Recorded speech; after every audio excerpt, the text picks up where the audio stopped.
Hello everybody, welcome to the shop again. It's kind of rocking out here. I tried making this video yesterday, but I found out under certain circumstances my own camera will only record 10 minutes at a time. Learning. Okay. So, just a quick side note, or well, main note. We got inside our cabin painted. That's 4 coats of lacquer. And we can peel the tape off. And at this point, if you want to, you can go ahead and put the canopy on the airplane. I choose not to because we are, at this point I say, we're going to install all the radio gear and all the fun stuff next. And it's going to be upside down and rolling around and stuff. Just to keep it from getting all scratched up, I'm going to put it on last, after we get all the goodies put in it.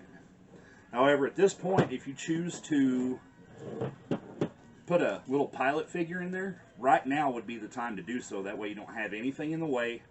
You can screw it down. I'm not going to because I don't have a pilot to put in there. I thought I did, but he's just a little bit too big for the Fourstar 40. Maybe the 60, definitely the 120. So, we are ready to start the radio gear. One thing I am going to do though, before I do that, I'm probably going to go ahead and put the gear on. That way it's got something to stand on when I put the airplane on its feet per se. Well, I'm going to talk about, the main point of this video is the FAA's Final Rule. It's got people all up in arms all over the country. Some understand, some don't. I get it. I can see both sides of the coin, so I mean, it's hard for me to say, yeah, you're right, no, you're wrong, because both sides have some very valid points. However, the point that I want to drive home with the FAA Final Rule is it's not as bad as it was going to be. Reason being, in the beginning, in the proposed rule, there was going to be a required internet connection, so the whole transponder thing would work. They did away with that. That's a good thing. Okay. The next thing that they did, as far as AMA chartered clubs that could register for the FRIA, which is a FAA recognized identified area, I think is what it stands for, they were only going to allow a 12-month period for chartered clubs to apply for FRIA. They did away with that, which is a good thing. The reason is, let's say we have our club right down the road here. We have our runway. We like it. We love where we're at. But let's give a situation to where things happen. We have to move our runway. We are currently FRIA. We move our runway and it's past that 12-month period. We're screwed. We have no place to fly. They did away with that. So if something happens, you need to move your field, charter with the AMA. They're going to make it to where they can help you apply for FRIA, and you'll be fine. And it's indefinite. Okay. At first, it was going to have to be, you're going to have to register every airplane. Every airplane you own is going to have a unique serial number that you're going to have to purchase. And it was going to be a real headache and expensive because there are some people that have 30, 40 airplanes hanging on the wall. I have a lot of airplanes, but I only fly like 5 or 6 at a time. I don't know which one I'm going to take to the field. So, I mean, I'd still have to buy a serial number for each one. They did away with that. The only thing you have to have on you, well, okay, I'm still referring to the FRIA zone. The only thing you have to have on you is your Federal Aviation UAS registration, the $5 that you pay every 3 years. They give you a number. That's really the only thing you have to have on you in the FRIA area. If you fly your airplanes in a FRIA area, it does not have to have remote ID on the aircraft. However, if you have remote ID on your aircraft for flying outside of FRIA and you go to a FRIA, they recommend you turn it on. Whatever. Okay, remote ID is for those that fly outside of FRIA areas. I fly here at my house. I've got 40 acres that I fly on. It's a private location for me and my son to fly off of. Just me and him here at the house. Let's go pitch a bird in the air. We step out back and do it. I don't have to worry about latching onto a trailer, getting snacks and drinks and all that good stuff to go to the field. We just go out back and fly. We are not recognized as an AMA chartered club. We do not have a FRIA area at my house. There's 2 other club members in my club that have areas at their house that they fly at. For this situation, you would have to get a remote ID. And if I understand correctly, I could very well be wrong, but I listened to, 3 or 4 podcasts yesterday on top of what the AMA had to say about it. And I tried reading this document. This document is 470 pages long. From what I understand, what they're going to put out is something that's about the size of a SIM card that goes in your cell phone. And the price point is going to be between $20 and $50. And it's going to be assigned with a unique serial number. It would be advised to have one for each airplane. That way you don't have to worry about it. You plug it in, you go. This, essentially what it is, it's a transponder. It transmits a serial number. That serial number is attached to your FAA number. That FAA number is how they can find you. They find your airplane where it's not supposed to be. They pull over. They look at your numbers. I hadn't applied to this one yet. They look at your number. They find your crashed airplane. They can look you up and say, hey, what were you doing over here? Why did we find your airplane? Why did we find your quad in a fire rescue effort? You know, and then law will take over from there. Okay, now the big question here is, well, how are they going to enforce it? They're not going to have the space police come and do this, right? You're right, they're not. They're going to depend on local law enforcement, whether it be a city cop, county sheriff, highway patrolman, whatever. They're going to depend on those guys to enforce this. This is where it gets funny. Well, what about the education, the proper education that they need? Right, they do need proper education. They're going to recommend a proper education course for law enforcement, but the entity has to pay for it itself. I don't really see that happening. If they do, great. I plan on following the rules. Our club has had a discussion about what we're going to do about this, our situation, and everything's going to be fine. There's plenty of time. I'm getting to the timeline next. There's plenty of time to make all this happen.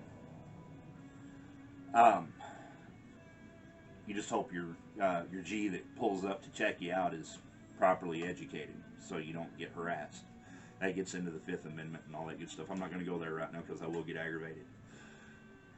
The timeline behind this. What I understand, 2 months from January 1 is the timeline that the Federal Aviation has to put this rule in the Federal Registry. Up to 2 months. It could be January 1, it could be January 21, it could be February 3rd. Who knows?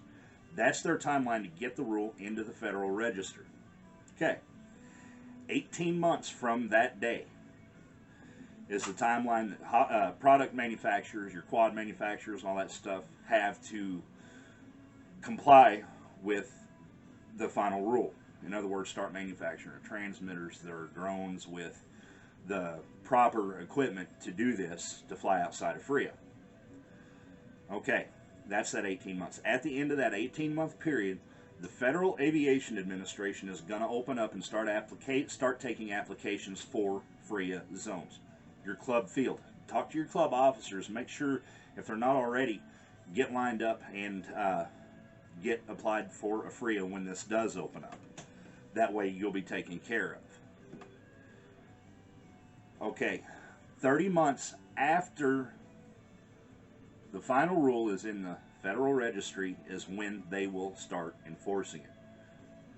Okay, that timeline in total, before you can get in trouble, is 3 years.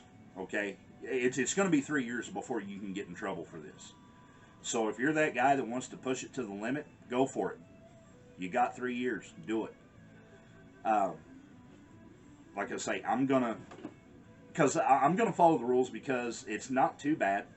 I paid my $5. I've got a registered number. I'm a registered UAS pilot. My son, who is under the age, is not. He rides mine. I think that's how it works. I'm going to double check and make sure. If not, I'll pay $5 and get him a number. But we're going to be swapping numbers on airplanes. We should have like little magnets or like peel and stick stuff. Oh well. Or we could paint the numbers on the propellers. There's a thought. I'm being sarcastic. But I just want to go fly. I want to have fun with my son. I want to do this hobby with my son. He loves it dearly. He loves to build. He loves to fly. He's out flying me by far. And he's not far off my heels being a builder like I am. So this is something I want to continue with my son until I die. And I'll be honest with you, I'm putting the AMA card away. If it comes down to it and this hobby's taken away, I'm still going to fly. Me and my son are going to fly. I mean, I've got 40 acres here. It's private property. As long as I'm going to fly. Okay, I do want to follow the rules, but don't make it too hard because I'll buck back. Okay, and I'm sure a lot of you are the same way. I'll talk to somebody with the AMA. I'm not going to mention names, but he's 110% with me on that. So that's where we're at. That's our timeline. That is the summarized, the cliff notes, even a summary of the cliff notes of the 470-page document. You want him to get into night operations or operations over people. You're talking about your Part 107 you get into, and they're talking about like an online test you have to take every year to stay proficient.